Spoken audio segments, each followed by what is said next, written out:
Hey, welcome to Greens and Machines Christmas special. We're here at the beach. We're here at the beach. It is a beautiful sunny day.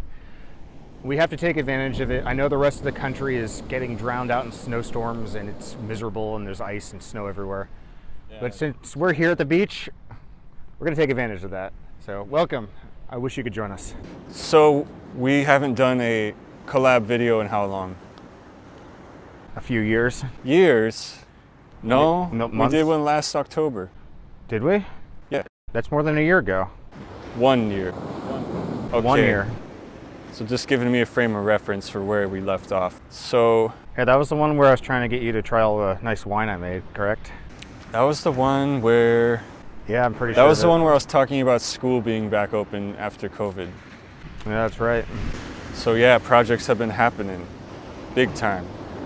And we're going to talk about them. And we also got some, not comments specifically to address, but just recurring themes and comments that I felt like addressing. Yeah. We love our commenters. We love our comments. Yeah. They always make us laugh. Some of them we really love. And some of you guys commenting, we also love you too. Some of them are just so outrageous that make me laugh, yeah. Even though they're like hate, obviously. Yeah, I don't know. It could be that video in particular that would just seems to draw a lot of, maybe I should call it ignorance regarding certain topics here. Which one are you referring to? The castor bean one. Okay, so let's get into that. A lot of people on the castor bean video say that taking castor bean is good for clearing out your digestive system. And they're probably right to an extent, but it's poison. You're clearing your digestive out by ingesting poison. So don't do it. Yeah, ricin's used to kill people on like political style assassinations. Just don't do it. And you might say, oh, castor oil's fine too. No, that's heavily processed, so it doesn't have the poison in it. Yeah, castor oil, it's not the same as castor bean just eating it like I did. So yes, don't eat castor bean. The next video that gets a lot of recurring people saying stuff is my Brooks saddle one, which admittedly I did make that one a bit clickbaity. And for good reason. It's a design flaw or mechanical flaw in it that you wouldn't notice unless you knew about it. But a lot of people are giving me flack for leaving my bike outside in the rain, causing the leather to deteriorate. And they're absolutely right. That's exactly what happened, because I had a saddle cover for the first 2 years and I lost it. And I park my bikes outside and it rains sometimes. So to a certain extent, the leather did deteriorate, but more so because the bracket was cocked off position, which was what that video was about. The solution, I did actually go ahead and buy a Brooks C17, the waterproof nylon version of that saddle. As compared to leather? Yeah. So, no complaints there yet. For the last 4 years, I'd been riding a Terry Liberator Y, and the only reason I bought the C17 mainly was because the saddle on my backup bike was not comfortable, so I'm like, all right, I'll move the Terry one over here and get the Brooks C17 for this main bike. So, I'm liking it so far. It's probably almost as comfortable as the Brooks when it was broken in, the B17. Do you have any videos that get a lot of recurring comments? I get a few on the PVC Shelf Organizer at times. I wouldn't say they're really reoccurring, but some of them are, hey, you should be more organized so you could assemble it quicker. Like, sure, I could do that, but when I built that thing, it was more or less a redesign of my old seed shelf unit, and I was just repurposing the PVC for something different. So, a little less tiered, I think a little wider maybe, like lengthwise. But it wasn't the original purpose of the PVC. I had an elaborate seat shelf, and you can look on the Greens and Machines website to see how to build that. And it was a great shelf when I used it for its original purpose. But yeah, I think the moral of the story is PVC is very customizable and you can build many different things out of it. So sometimes you need a part here, sometimes you need a part there, then parts just go everywhere. Yeah, I've got a project that I recently built that's kind of in the same line as yours. It uses EMT conduit. which is metal. That's the clothesline that I built. Oh, yeah. So look out for that video. So another video that gets a lot of recurring comments is the permanent molding press. They always say use mold release and heat the mold up before pouring it. And you're also right there. One, I could never find actual mold release for this application yet, which is interesting because I watched a video on Tesla and their Giga presses, and apparently they use soybean oil. And my first thought was, isn't that gonna catch on fire? I haven't tried it yet, but it's worth a shot. And as far as preheating the mold, I really don't want to lift that whole thing on top of the furnace. I'm just being honest. I'm not gonna preheat it. That thing's heavy. Yeah. Could you like use a butane torch or something? Yeah, I guess a propane torch, just lay it on there. But after you pour the first pour, it's already hot, so. Let's try it. It's gonna stay hot. Do you see any difference between the first pour and a second pour after releasing the first cast? I don't know, I haven't been paying attention to that. But when I was casting your Pelican tokens, I made a cooling system to cool the mold faster, thinking it was gonna come out better, and they came out worse. So those people in the comments are right. The mold being hot definitely makes them come out better, even though it takes longer to cool down. I'm pretty sure in mass production they cycle it, like have it hot when you're pouring and then cool it down and then release it. But I'm not operating on that scale, obviously. Well, for something like that, you'd probably have multiple molds to pour into, so it just makes multiple end product at the same time. Yeah, and the round stock mold, that thing, I knew going into it that having a mold that shape was going to deform like right easily, because it's such a flat mold that it's going to do this, because all the machining's on one side, heat distortion is going to make it like potato chips. And the molding press itself was to combat that, to press it back together. So we'll see how long that mold lasts. I have plans to run it again in the new year. You think after some time the molding press will end up not being able to close properly, so it ends up becoming, wider than the diameter you originally designed it for? I think the biggest concern is it deforming so much that all the metal just leaks out the bottom. Oh, that'd be worse. So having it in a press, like once it gets hot and you press it more, it'll like squish back flat.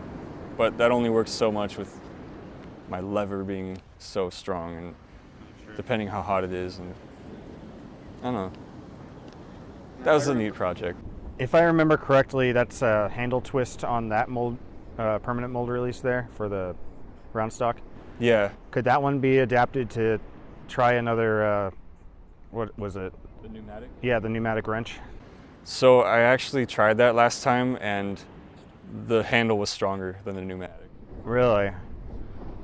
If it was a stronger pneumatic with more air pressure, maybe. If I knew anything about hydraulics, I could rig that up, but I don't.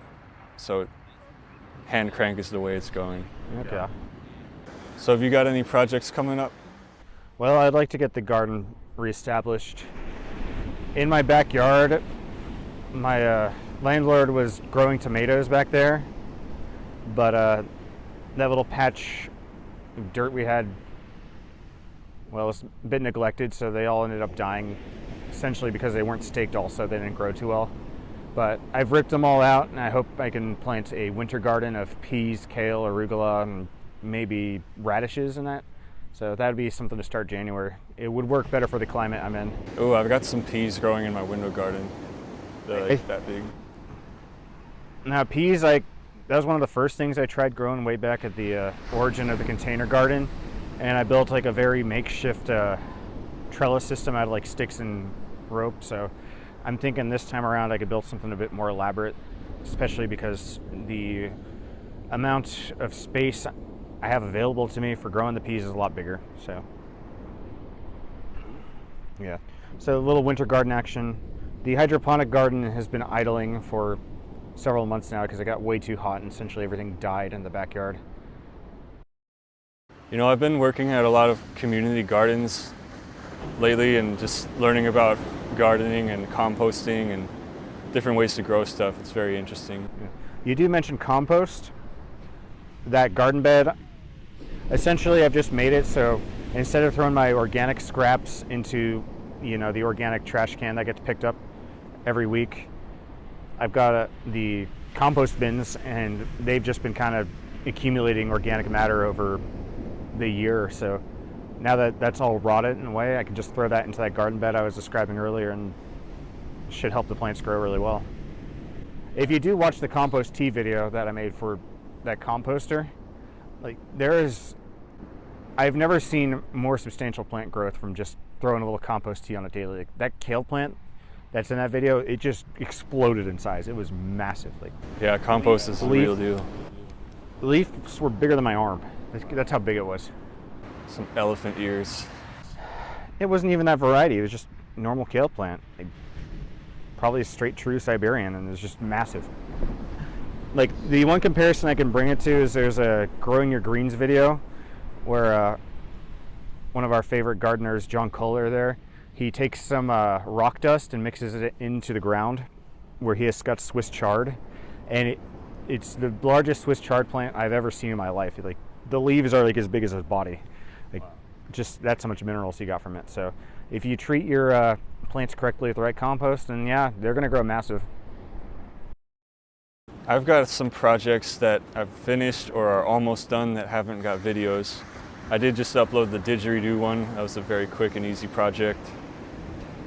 Like I said, I made this clothesline out of EMT conduit, and I machined the couplings for it out of that aluminum round stock that I cast. I was like, what's a project I can do where I can use up a lot of that magnesium contaminated aluminum? And at the same time, I learned about how well it machines and the differences between the grades. Like the blue one came out this way. It came out more shiny when you machined it. The more pure aluminum came out more dull, but it was a lot softer and easier. And so that was an interesting project. Well, those are the differences we can see after you've cast the 3 different grades of, as you called it, slagnesium. Slagnesium. Yeah. I haven't used the black one for anything other than machining the dust and throwing it in the fire to see if it sparks, but because that one's really brittle. But you're not going to try to melt down any of these rods again, are you? Well, I would prefer not to because it's going to contaminate the next melt. Yeah, I wouldn't do it. So maybe I'll try the black grade with something that doesn't require much machining. Other project is the plastic shredder that I've been working on seemingly forever. I had it done to a point back in spring, but the spacing wasn't good because I just used standard washers. Oh, someone just wiped out in surfing. Hey, he was curling that wave good. I had this plastic shredder set up with washers at the spacers, which wasn't shredding good because the spacing gap was too big. The plastic was just shoving in between it instead of cutting. So this term, I actually went in, had the blades ground to the exact thickness, and then machined some spacers the exact thickness. So the spacing is really tight and it goes really smooth. I've yet to test it, but that's the biggest project I've done this year. Other than that... Hey, how about those pelican tokens? Yes, my brother here asked me to make some pelican tokens with this little round mold that I made. And there have been some successful ones. It's trial and error with that project. It seems like the metal has to be a certain temperature, the mold has to be a certain temperature, and I have to pour it fast enough or something. Or the mold's too tight of a confining a cavity, it wasn't filling all the way. But some of them were cast good, some of them didn't come out so good. The good ones, you're selling them on Etsy, right? Yep, they're listed on Etsy. Check out the Greens and Machines Etsy store if you want to purchase some of these. You can use them as beverage coasters. They're 3-inch diameter. Perfect for certain things like coffee mugs, beverage mugs for your tumblers, whatever. They're a great design. And in the future, because it seemed when you had access to that CNC machine, it didn't seem too hard for you to machine a mold for it, right? No, it was so easy. I just whipped it out in half an hour. Well, ideally in the future, I get some more photos of birds or other wildlife, and we can make a set of all different animals. So that's kind of the long-term idea there. It seems like with that project, it's okay, it wasn't casting good. I'm gonna try this and hopefully it'll cast better. So I tried it with the cooling system. It came out worse. Then I tried it just dipping the whole mold into the crucible. It came out even more worse. So it's like, maybe I should just stick with the original idea of pouring it with the ladle. It worked. And the ones that came out look good, and I think they're very stylish because I've got one at my desk at home, I've got one at my desk at work, and I just put my coffee mug on there. It's just nice and stable. It's not going anywhere. But I think the one thing you wouldn't want to do is like try to toss it or throw it because, you know, aluminum's kind of heavy. It's heavy. It is heavy, but it's stable. But if you're not careful, you could probably break some. If your table is glass, yeah, it could go through if you just like toss it on it. So something to be wary of. I think it's better for wood table. I'm glad at least one of us is excited about this project. Hey, to take an image I captured and a nice screenshot of it, and now it's like legitimately something like a physical item that's not like a calendar. I think that's just very awesome. That's not a calendar, yeah. Yeah, here at the beach, like I've been trying to record either seagulls or I've seen an egret flying around. Saw dolphins swimming around earlier before we just started recording. Yeah, I don't know how neat. They're really close to the shore. Yeah. So any one of those images, I think, provided you find the right picture and moment in time, forever memorialized on a beverage coaster like that, I think that's pretty awesome. And get good at casting them. That too. Yeah. Well, I think a lot of other people, if you were telling them about this, would say, why don't you just stamp it out of metal? But it doesn't seem like it has the soul as metal casting. Because I have a foundry, not a punch press or forging machine. So I decommissioned the grain mill. You did? Yeah. Well, how long ago was that? Like a few weeks. So no more grain mill, no more nutcracker then, huh? Yeah, I got tired of seeing it. Why? It was taking up space and I never used it, and I did the same thing to that drill press stand too. Oh, well. I needed space in my room because like the bookshelf was like, my tools were just in this one corner. There's the grain mill, there's the drill press stand. I'm like, I never use these things. I'm tired of seeing them. I don't want to see them anymore. Let's make something new, all right? Well, sometimes you just got to move on. Yeah, sometimes you got to just move to a new project. But I mean, the grain mill build, that seems to be very popular. There's a lot of people asking about it, and a lot of people are definitely asking, hey, can you sell me those components for the grain mill? You keep telling me to make blueprints for it, but the grain mill wasn't perfect. The rollers were too big. The nut cracking only worked with certain shaped nuts. It's like, I'm not ready to like sell blueprints for something that I wouldn't use myself. So I do have another project that I would sell blueprints for that will be coming in the new year. I'm gonna make some Foundry Burners like the one I've got. I'll do like a short production run of them and then like sell the blueprints if people want to build it themselves.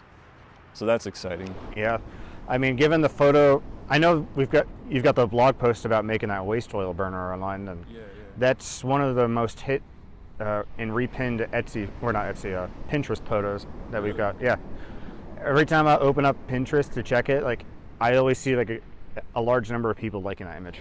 Because it's such a simple burner, and all you need is a lathe and a welder and maybe a mill or just a hand drill. No, that's a few more things than a lot of people have available to them. All you need is a particle accelerator and... Now, if we're going to talk about things not needing welder, how about the bike trailer? There was recently someone on Instagram who messaged me saying, hey, thanks to the no weld bike trailer video, I made my own bike trailer, and he sent us an image of it. That was a no weld one? Yeah, that was a no weld one. I thought it was based on the best hitch design video, because it had the gooseneck going up. Well, either or, maybe it was a little both. But even still, if yeah, thanks for that. Yeah, I'm going to reach out to you and ask if we have permission to use those photos in this video, and we can put a pic there showing it off. So I've been working on another bike trailer with the composting group I go with. They wanted to make a tool lending library into a bike trailer. Interesting. So I call it, I'm like, this is like the armory from Halo. I'm like, well, it's the farm armory. We call it the farmery. So it's basically a bike trailer with a bunch of like holders going around the side of it for putting pitchforks and shovels and rakes in. I was working on it last week. The problem is it's super heavy. So they need an e-bike to tow it, obviously. You can't do it with your just normal steel-clad bike. Well, you could, but it would be slow. But that's just going to be cool. Just roll up with all these tools. You can just have a work day at the farm. And that's nice. I guess you could rent it out to people too if you had to. Yeah, that's the whole idea. Is it's a tool lending library. Yeah. It's pretty awesome. The other thing I'm excited about in the new year is I have a rap album that is going to be completed. I've been working on it for years, but I never put a set date on it, but I'm feeling like this year it's finally going to happen because most of the tracks are done. I think 10 is a good number of tracks. There's only like 3 more that I need to record, so I don't know what it's going to be called. I was originally planning Squashy Grapefruit's Revenge, but I might just go with Diecaster D Part 2. I don't know, or something else. So you can check out my music on the DJ Pete Sick channel and my SoundCloud and all that. So you wanted to have like a back and forth of us recommending projects to each other. Yeah, maybe like, here's 2 things you could maybe try to do in the new year with what you've got available to you. So what would you recommend I try doing next year? Let's see. What cool gardening stuff have I seen? Or maybe I should go first if you can't think of one immediately. So you can grow some castor bean. No. Someone, that was a comment just from today actually. Hey, try growing the castor bean plant, but don't actually eat them. Like, come on, man. It was originally grown for oil, but you'd have to grow lots and lots of it. Ooh, one thing I used recently was a corn grain mill. A corn grain mill. For making masa, like making tamales. So are you going to ask me to grow corn again? No, not exactly, but... Look, corn is fun to grow, but I wouldn't call it the best plant to grow space-wise if you have a garden. Yeah, it's really tall. But is it delicious? Absolutely. Yeah, we were making homemade tortillas. They were good. You got me on the spot. I can't think of anything. Yeah, well, I think you just suggested something, grow corn, based on that. Or like those really weird varieties, like the ancient grain ones. Like ornamental ones? That are like half purple or something like that. Yeah, maybe. Who knows? I get the weather for it. And see, I'm not into fermented stuff, so I can't really recommend you any brewing projects, so... I haven't brewed in a very long time. The last time I used the brewing equipment was to make to dye my overalls purple for that Wario costume, which came out excellent, and I can wear it again and again and again to these conventions. So, good project. And if you're trying to dye something purple like denim, it's a great guide on how to do it. Oh, speaking of costumes and wardrobe, I bought myself a Foundry like metalized jacket for Christmas. I call it a full metal jacket because that's basically what it looks like. But it's like a trench coat that's made out of fiberglass and metal. So I'll be using that in the Foundry. It looks awesome. I love it. Yeah, you're gonna have to do a review video on it. Yeah? You'll see him in that real soon. Yeah, if you're gonna be going to the Foundry, one kind of crazy idea I had, because I kind of started taking up tennis again, be try to cast a tennis racket frame out of aluminum, because they used to make them out of aluminum. And aren't they hollow? No. I'll show you this Prince one I've got. The frame is essentially aluminum. It's like a truck too. They're not solid aluminum, are they? I don't know, it's thin enough. I'm wondering how heavy it would be though if the entire frame was just solid aluminum. Because that sounds heavy. Like maybe the handle's hollow. No, the handles are completely, they're 2 separate entities, the handle and the frame itself. So the handle's not even aluminum? No. The handle's wood. Huh. That sounds like a hard project and a hard thing to cast, because it's like a circle and it can distort real easily. And filling the mold would be challenging. Yeah, it would be. But then again, they had certain rackets back in the day where they would use liquefied graphite, Kevlar, and nylon to make the frames. So it's been done in the past. Maybe I could use the slagnesium for that. If you wanted to melt it down, yeah. Extra light. No, they did make them out of... You hit the tennis ball and it just cracks. Hey, they made rackets using a magnesium alloyed aluminum. Yeah. So it could be the perfect one. Could be the perfect project use. We're talking about precise ratios of magnesium and aluminum, not just me throwing a ladder in the crucible thinking it's aluminum. You never know, it could be about the same grade. But I assume your ladder is a bit more flexible. Well, I don't know. I always have fun project ideas for you. And you said more of the tokens, but different Yeah. fun ideas. Yeah. I need more pictures. In any case, this is a good little convention. Yeah. It's a beautiful day. Beautiful Christmas day at the beach. All right. Well, folks, if you follow us along, I hope you enjoyed our video. Like the video if you enjoyed it. If you're not subscribed, please subscribe. And tell a friend about our page if there's any project that we've made that you think they would enjoy doing or are looking to do. Yeah, we appreciate all the feedback and all the regular viewers. We love you. Peace.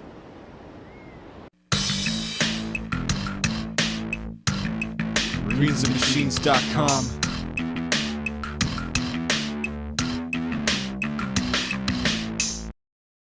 Why do YouTubers clap before they start recording? A great Tom Scott video. It's called indexing.